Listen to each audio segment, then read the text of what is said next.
Assalamualaikum warahmatullahi wabarakatuh. Salam sejahtera untuk kita semua. Selamat malam teman-teman semuanya. Pertama-tama saya ucapkan terima kasih kepada teman-teman semuanya yang mau meluangkan waktu untuk bergabung kepada saya untuk mempelajari mengenai fraud atau kejahatan dalam ekonomi. Sebelumnya izinkan saya memperkenalkan diri terlebih dahulu.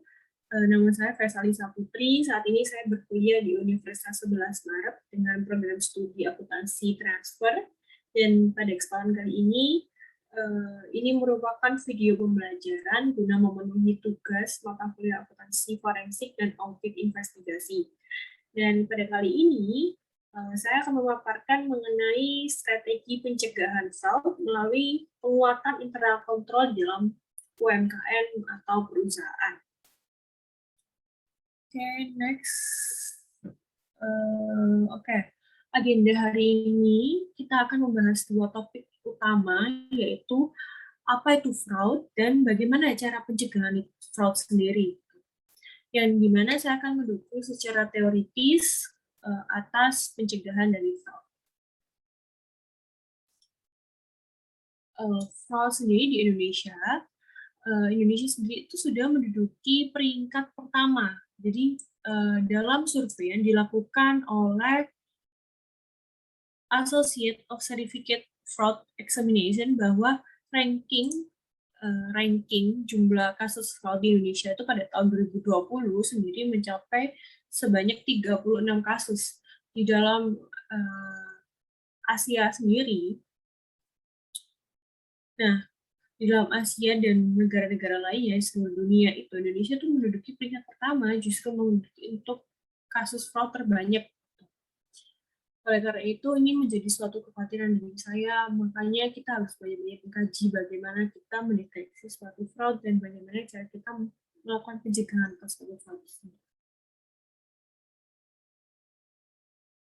Nah, apa saja sih bentuk-bentuk fraud yang terjadi di Indonesia? Kebanyakan fraud yang terjadi di Indonesia itu yang pertama itu karena korupsi.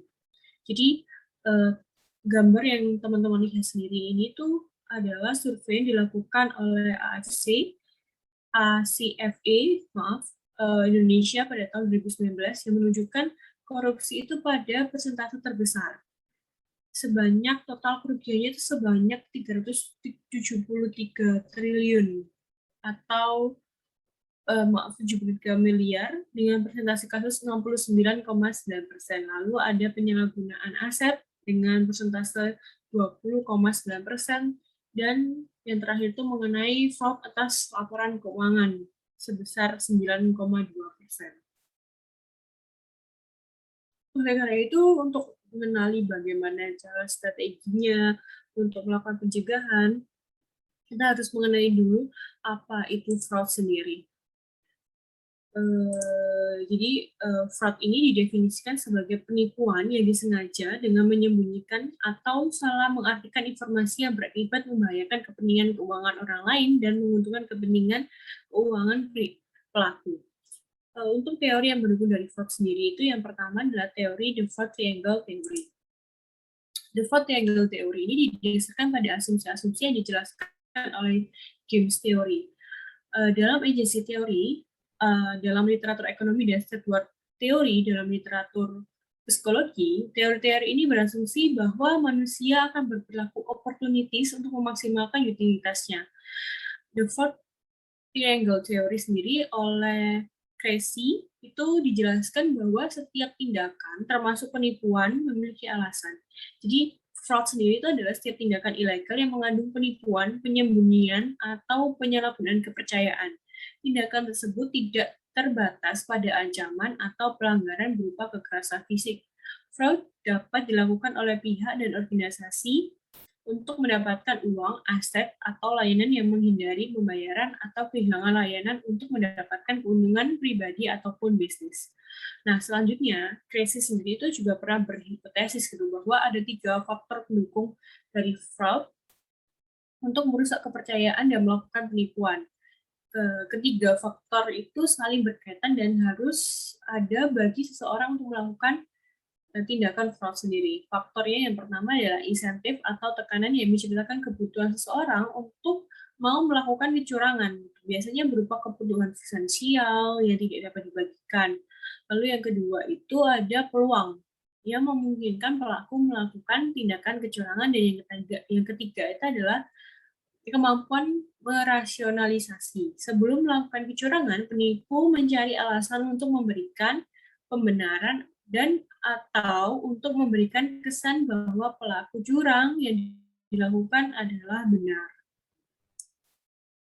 Jadi ada tipologi fraud sendiri, yaitu sedangkan ada tipologi atau bentuk fraud yang sebelumnya kita bahas sebelumnya adalah asset misappropriation, fraudulent statement, dan corruption. Di mana di Indonesia sendiri yang sebelumnya kita bahas bahwa corruption itu adalah tingkat kasus terbanyak di Indonesia, gitu, bisa dilakukan dalam pihak swasta ataupun pihak negeri yang dapat merugikan negara.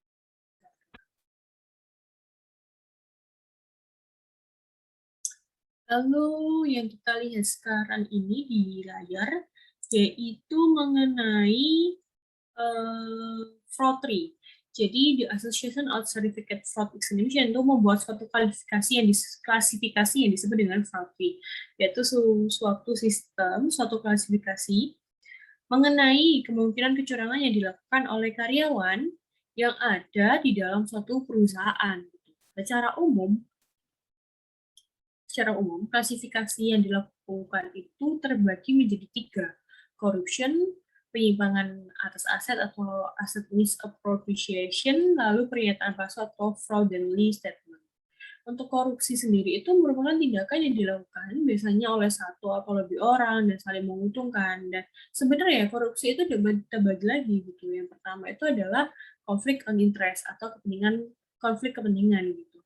Muncul ketika seorang pegawai itu bertindak atas nama kepentingan pihak ketiga selama melakukan pekerjaan atau nama kepentingan diri sendiri dalam kegiatan yang dilakukan. Contohnya adalah purchase statement atau kesalahan dalam penjualan. Gitu.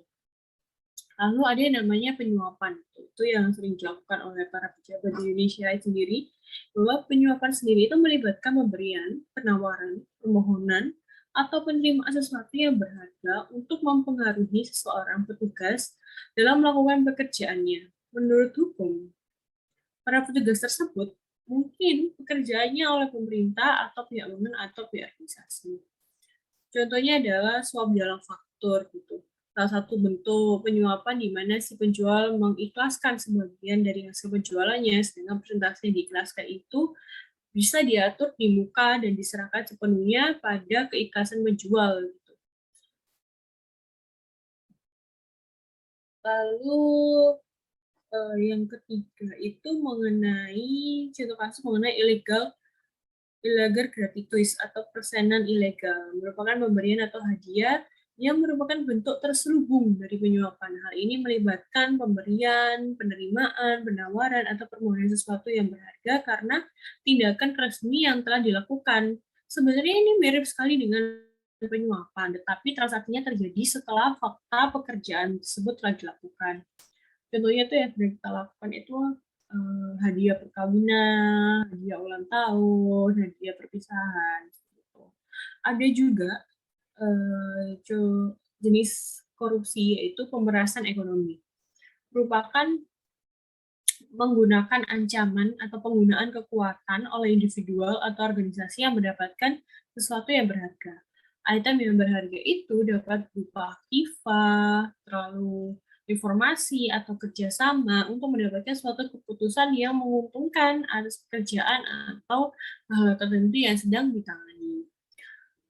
Kalau misalnya kita lihat di Frogly sendiri itu ada bagian yang paling tengah yaitu misappropriation atau penyimpangan aset. Jadi penyimpangan aset sendiri itu penyalahgunaan terhadap aktiva tetap atau harta perusahaan yang digunakan untuk keuntungan pribadi.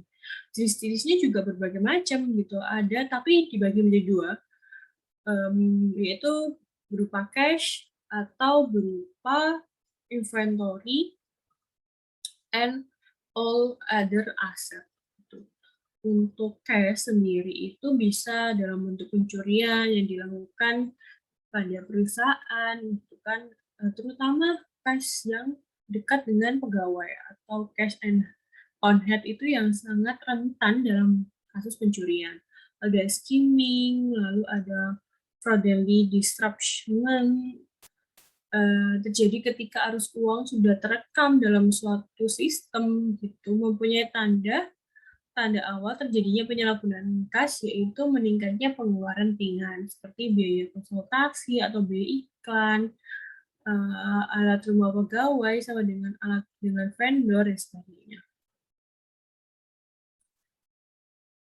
Lalu yang terakhir itu adalah financial statement fraud. Financial statement atau fraud ini sendiri itu berkaitan dengan fraud management, melibatkan bentuk penyimpangan laporan keuangan untuk memenuhi definisi di bawah kelas skema fraud. Laporan itu sendiri harus memberikan keuntungan bagi pelakunya, baik secara langsung maupun tidak langsung. Dengan kata lain, laporan tersebut tidak sekedar sarana untuk menutupi atau mengaburkan tindakan kecurangan, tetapi untuk memenuhi kepuasan dari si pelaku. Yang mana ada dua jenis fraud penyimpangan laporan keuangan sendiri itu ada finansial dan aset atau revenue understatement. Lalu kita lihat, kalau kita tanya dong dengan fraud yang telah dibubarkan sebelumnya itu, apakah fraud itu bisa ditangani, apakah fraud itu bisa dicegah gitu kan? Sebenarnya ada secara teoristis itu ada strategi untuk dilakukan oleh perusahaan atau suatu organisasi yang namanya strategi anti fraud. Terdapat oleh 4 pilar utama. Yang pertama itu adalah pencegahan yang paling utama, lalu deteksi, yang ketiga adalah pemeriksaan, dan yang terakhir adalah kontrol.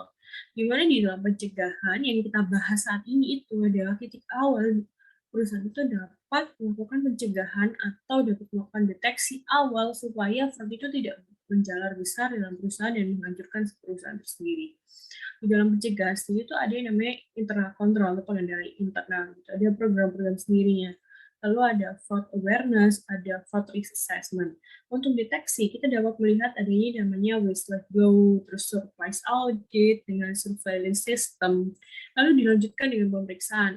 Tentu ada yang namanya investigasi, pelaporan, sanksi, dan ditutup dengan controlling.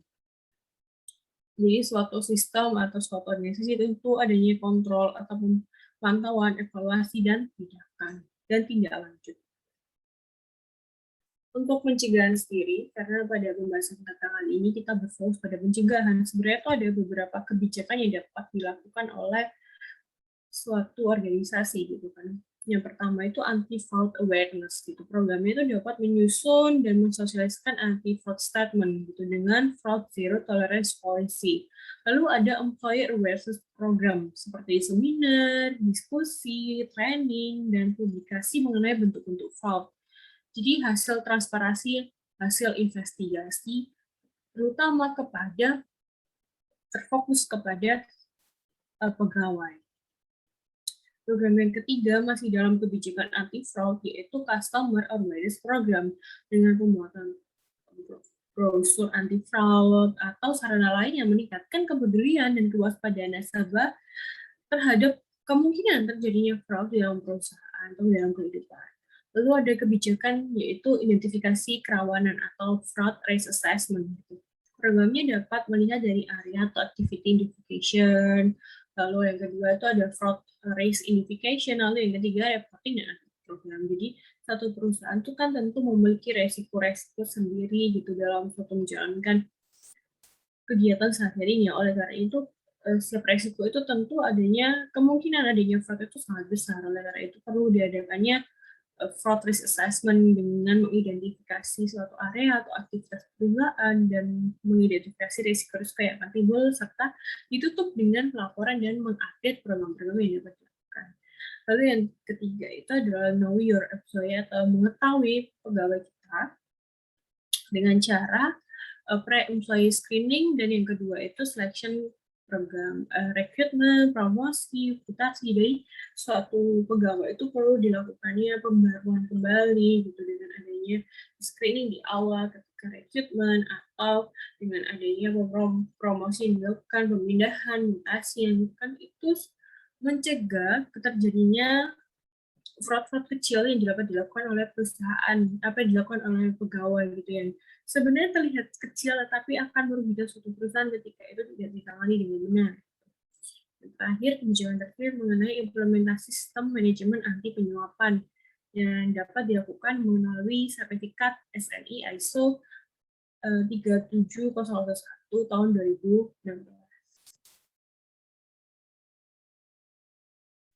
Oke, kita terfokus kembali kepada internal control karena pembahasan kita kali ini karena tadi banyak sekali butuh program-program yang dapat kita lakukan dalam pencegahan, tetapi yang terfokus dalam hari ini yaitu mengenai internal control. Internal control itu apa sih? Internal control itu merupakan salah satu mekanisme yang dapat dilakukan untuk mencegah terjadinya fraud. Jadi, internal control yang lemah memberikan peluang bagi pelaku fraud untuk melakukan fraud. Meminimalkan peluang dapat dilakukan dengan memperkuat kendali internal dari suatu organisasi sendiri. Beberapa penelitian juga mengatakan bahwa aktivitas pengendalian internal berpengaruh signifikan terhadap kecenderungan kecurangan akuntansi. Internal control sendiri itu meliputi prosedur dan struktur organisasi atas perlindungan terhadap harta perusahaan serta menjamin ketelitian dalam keuangan. Selain itu juga pemisahan fungsi pencatatan dan operasional, sistem otorisasi dan pengawasan secara fisik atas kekayaan juga termasuk dalam fungsi ini.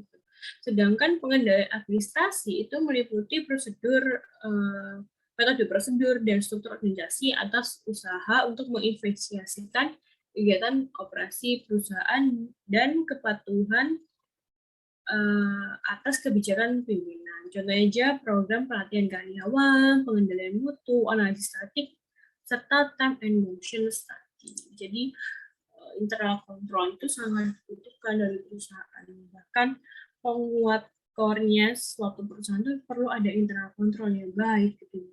Baik dari top hingga bottom. Lalu kenapa sih kita harus menerapkan internal control yang baik? Karena internal control itu dirancang oleh suatu entitas memiliki tujuan tertentu. Tentunya dalam proses pencapaian tersebut, entitas perlu mempertimbangkan bagaimana konsep biaya dan manfaatnya. Tetapi kita harus lihat dulu manfaat atau tujuan dari internal control itu apa aja sih. Yang pertama adalah reliability of financial reporting atau keandalan dalam laporan keuangan.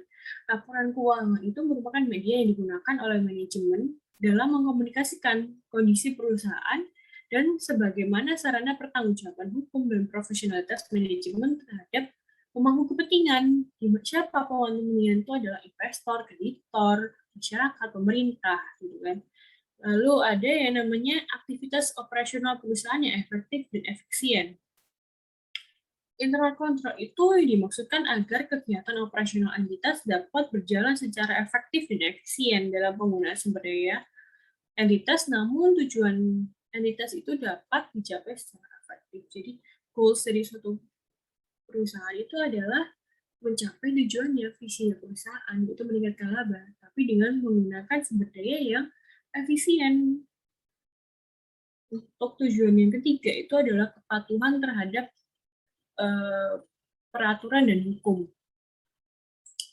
Di mana salah satu tujuan dari internal control itu agar suatu entitas itu dapat menaati peraturan dan hukum. Karena tidak sedikit aturan dan hukum itu melekat pada entitas dalam menjalankan operasinya, seperti aturan perpajakan yang belakangan ini tuh pihak pemerintah tuh menaruh perhatian lebih karena adanya COVID gitu, terutama kalau misalnya kita berbicara COVID sendiri itu ada yang namanya insentif-insentif yang diberikan oleh pemerintah, gitu kan.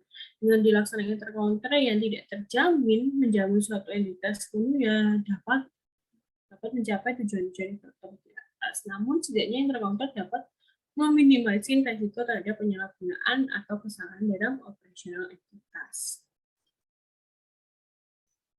Nah, pada pemaparan kali ini kita tuh mengambil atau bukan memfokuskan untuk UMKM. Kenapa? Karena penerapan intercounter pada setiap organisasi itu tentu berbeda pada perusahaan besar, pemerintah, unit maupun dalam UMKM sendiri. UMKM itu kenapa kita harus berfokus? Karena UMKM itu merupakan aktor utama dalam kegiatan ekonomi di berbagai sektor, harus menjalankan organisasi untuk mencegah terjadinya fraud. Jadi sehingga keberadaan ekonomi UMKM itu terus ada dan berkembang dengan baik karena ekonomi Indonesia sendiri itu ditunjang oleh UMKM yang ada. Jadi keberadaan dari UMKM itu harus tetap ada dan berkembang dengan baik dengan cara menerapkan internal kontrol yang baik terhadap UMKM. Jadi meskipun masih kecil dan menengah, tetapi penerapan internal kontrol ini dapat dipupuk dari awal sehingga ketika UMKM itu menjadi besar, maka fraud yang terjadi mungkin akan menjadi lebih besar, tetapi dengan penguatan internal kontrol itu akan mengurangi fraud yang ada. Nah, oleh karena itu ada penerapan komponen internal kontrol. Di sini saya mengambil secara teoritis mengambil 5 komponen yang harus dilihat gitu. Yang pertama itu adalah lingkungan, di mana suasana atau lingkungan pengendalian atau kontrol environmental itu mencakup standar, proses, dan struktur untuk menjadi landasan terselenggaranya pengendalian internal dalam organisasi secara menyeluruh. Lingkungan pengendalian tercermin dari suasana atau pesan yang diciptakan oleh manajemen puncak untuk menangani pentingnya pengendalian internal dan standar perilaku yang diterapkan. Jadi si manajemen ini bertugas untuk mempertegas harapan atau ekspektasi itu pada tingkatan organisasi dan subkomponen lingkungan pengendalian yang cukup integritas dan nilai etika yang dianut organisasi. Lalu yang kedua itu mengenai risk assessment atau assessment resiko atau penilaian resiko. Jokso sendiri itu merumuskan definisi resiko sebagai kemungkinan terjadinya suatu kejadian yang akan terdampak merugi bagi pencapaian tujuan. Resiko yang dihadapi organisasi itu bisa bersifat internal di dalam gitu ataupun eksternal dari luar. Penilaian resiko sendiri itu adalah proses yang dinamis dan berulang untuk mengendalikan atau mengidentifikasi dan menilai atau menganalisis resiko atas pencapaian suatu tujuan. Resiko yang telah teridentifikasi sendiri selanjutnya dibandingkan dengan tingkat toleransi resiko yang telah ditetapkan. Dengan demikian, penilaian resiko itu menjadi landasan bagi pengelolaan atau manajemen resiko. Itu salah satu prakondisi bagi penilaian risiko adalah penetapan tujuan-tujuan yang saling berkaitan pada berbagai tingkat entitas. Manajemen itu juga harus menetapkan tujuan dalam kegiatan operasi, pelaporan keuangan, dan kepatuhan dengan jelas sehingga risiko-risiko terkait bisa diidentifikasi dan dianalisis. Dan manajemen juga harus mempertimbangkan kesesuaian tujuan dalam entitas. Penilaian risiko sendiri mengharuskan manajemen untuk mempertimbangkan dampak perubahan lingkungan eksternal serta perubahan model bisnis entitas itu sendiri yang berpotensi mengakibatkan pengendalian internal yang ada itu menjadi tidak efektif lagi.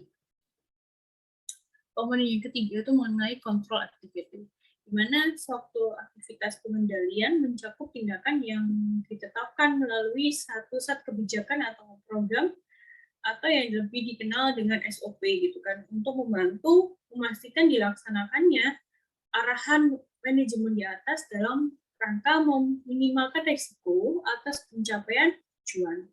Aktivitas-aktivitas pengendalian itu dapat dilakukan pada semua tingkatan entitas, pada berbagai tahap proses bisnis dan dalam setting atau konteks teknologi yang digunakan. Aktivitas pengendalian sendiri itu ada yang bersifat preventif atau detektif gitu kan. Aktivitas pengendalian juga bisa manual atau otomatis. Gitu. Contohnya aktivitas otorisasi, atau persetujuan, verifikasi, rekonsiliasi, atau evaluasi kerja. Gitu. Lalu untuk komponen yang keempat mengenai informasi dan komunikasi.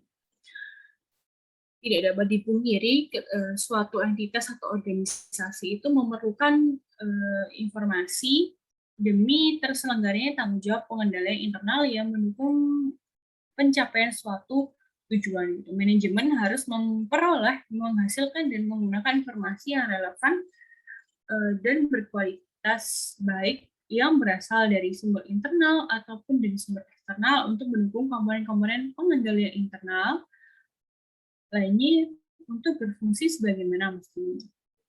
Komunikasi sendiri itu dimaksud oleh Josu itu adalah suatu proses interaktif yang berkelanjutan untuk memperoleh, membagikan, dan menyampaikan informasi. Komunikasi di internal itu harus menjadi sarana diseminasi informasi di dalam organisasi, baik dari atas ke bawah, bawah ke atas, maupun lintas fungsi kanan kiri. Secara vertikal dan horizontal. Lalu yang terakhir itu mengenai pemantauan atau monitoring, di mana pemantauan ini mencakup evaluasi berkelanjutan, evaluasi terpisah, atau kombinasi dari keduanya yang dimaksudkan untuk memastikan tiap-tiap komponen itu pengendalian internalnya ada dan berfungsi sebagaimana mestinya.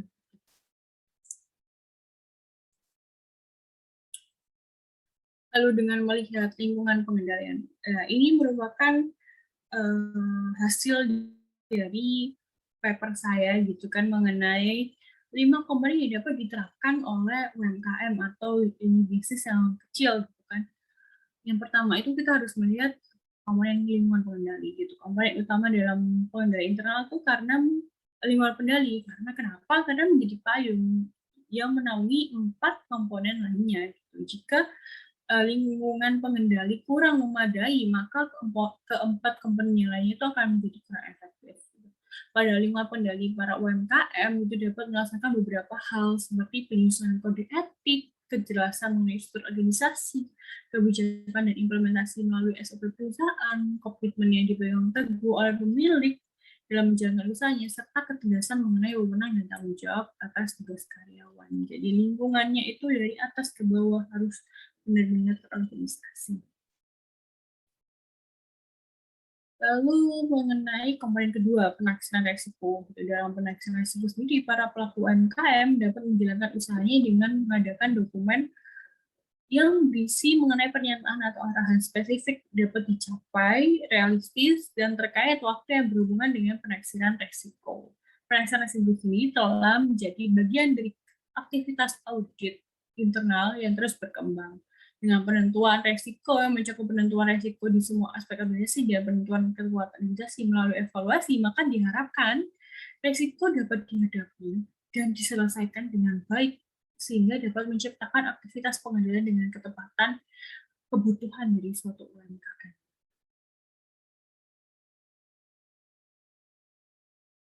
Lalu ada komponen yang ketiga yaitu aktivitas pengendali. Jadi para pelaku UMKM itu wajib senantiasa melakukan aktivitas pengendali berupa pemisahan fungsi, pengendalian fisik, review atas kinerja dari tahun ke tahun, gitu kan. Prosedur ketiga itu dapat bertujuan untuk mengendalikan proses kegiatan UMKM, sehingga para pelaku UMKM harus melakukan pengendalian internal atas informasi tersebut. Dengan adanya pengendalian internal terhadap informasi, maka rekap laporan bersumber dari transaksi yang biasa pada setiap harinya.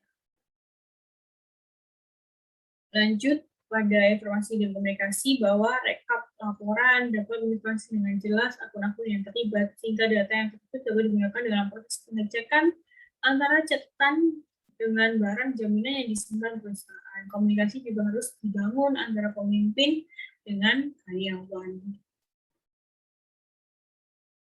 Lalu yang terakhir itu mengenai pemantauan. Di mana pemantauan ini dapat dilakukan oleh para UMKM yang telah dilakukan yaitu monitoring atas kegiatan. Contohnya adalah monitoring pada kegiatan pengeluaran yang menimbulkan cash flow. Dalam hal ini, pengawasan itu secara langsung sudah melekat dilakukan oleh para UMKM dalam menjalankan usahanya karena adanya otorisasi pada setiap transaksi. Pemimpin dapat dilaksanakan pemantauan otorisasi secara tidak berencana maupun terencana. Objek pemeriksaan itu meliputi seluruh perbuatan. Kenapa KAS itu menjadi pemantauan sangat penting gitu kan, karena dalam dunia bisnis yang masih cenderung ke UMKM, maka KAS itu menjadi sangat besar gitu nilainya bagi UMKM itu sendiri. Dan dalam jenis fraud seperti penyalahgunaan aset itu, KAS itu merupakan suatu akun yang sangat rentan sekali terhadap fraud, terutama dalam cash on hand, yang biasanya para pelaku UMKM sendiri itu memiliki cash on hand sendiri. Oke, sekian presentasi dari saya. Mungkin bisa diterima oleh teman-teman. Semoga bisa menjadi ilmu yang baru, serta mendapat pencerahan yang baru. Mohon maaf jika ada salah kata, mohon maaf jika ada salah ucapan atau kurangnya dari ilmu yang saya berikan gitu, sehingga kita bisa sharing untuk kedepannya. Gitu. Terima kasih dari saya. Assalamualaikum warahmatullahi wabarakatuh. Tapi setelah ini kita akan lanjutkan untuk sesi pertanyaan. Terima kasih.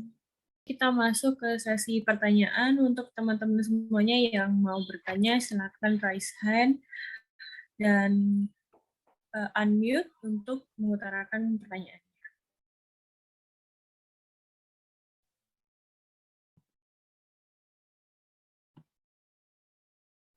Oke, dari Mas Akmalul Mulki mungkin boleh unmute dan mengutarakan pertanyaannya. Ya Mbak, makasih waktunya. Saya ingin bertanya, kan pada perkembangan era teknologi yang maju saat ini, perusahaan yang telah menggunakan digitalisasi dalam bidang akuntansi, baik berbasis code atau non-code, yang menggunakan software akuntansi. Nah, bagaimana cara mengatasi fraud serta pencegahannya? Oke, terima kasih ya untuk pertanyaannya. Mungkin kalau misalnya kita lihat di era digital sekarang, itu dengan perkembangan teknologi, perusahaan tentu akan lebih menggunakan software-software akuntansi yang terdigitalisasi.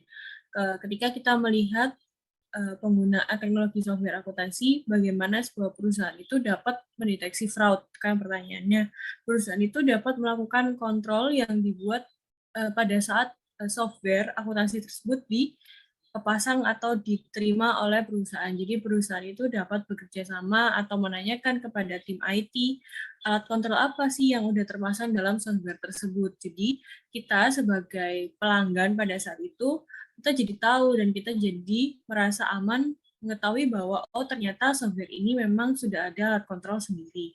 Yang kedua itu adalah prosesnya. Jadi ketika menggunakan software akuntansi sendiri, kita harus tahu apakah proses dari transfer dari data pertama, kedua, dan ketiga itu secara berkesinambungan dengan jelas, atau penjelasannya dengan jelas, atau kalau misalnya kita melihat menggunakan software akuntansi, maka kita harus melihat dengan pasti atau kesempurnaan untuk menempatkan chart of account dari suatu transaksi. Sehingga kalau misalnya chart of account-nya itu termapping dengan tepat, maka fraud yang akan terjadi kan lebih minimal. Lalu untuk mengatasinya sendiri, yaitu tadi kita balik lagi, kita membutuhkan ilmu investigasi yang harus dimiliki. Itu dengan cara kita dapat mewawancara pihak-pihak mana yang bersinambungan dengan jelas dengan transaksi-transaksi yang terjadi di perusahaan. Kita juga bisa mewawancarai orang-orang yang kita curigai dalam suatu pencatatan yang sudah dibuat. Lalu yang terakhir, kita harus melihat pengendalian kontrol yang ada di perusahaan. Apakah dengan pengendalian yang sudah diterapkan, SOP yang sudah diterapkan, itu sudah berjalan dengan baik atau belum, atau perlu adanya evaluasi yang dikembangkan lebih lanjut. Jadi ada 3 hal yang harus kita lihat. Yang pertama, data analitik, lalu investigasi, dan yang terakhir mengenai proses pengendalian kontrol. Kalau misalnya kita melihat secara teoritis, gitu kan, yang tadi sebelumnya sudah dipaparkan mengenai triangle fraud, terus ada yang namanya fraud tree atau pohon kecurangan, lalu ada teori mengenai hexagon fraud. Nah, kalau misalnya kita melihat teori itu bukanlah suatu hal yang dapat mengelola fraud di dalam perusahaan, tetapi dengan teori tersebut kita dapat mendeteksi suatu fraud itu akan terjadi gitu. Yang paling sederhana atau yang paling basic, yang paling awal teori itu muncul yaitu triangle fraud, di mana praktiknya itu harus kita lihat lagi apakah itu cocok nggak di dalam perusahaan tersebut untuk memenuhi kebutuhan di dalam perusahaan. Jadi semua teori itu bisa diterapkan, bisa diterima dengan baik, tetapi kita harus melihat lagi keadaan yang ada di lapangan. Mungkin itu penjelasan dari saya, mungkin bisa diterima oleh Mas Akmal. Iya, cukup Mbak, cukup banget. Ya, Terima kasih Mbak. ya sama-sama. Terima kasih kembali atas pertanyaannya.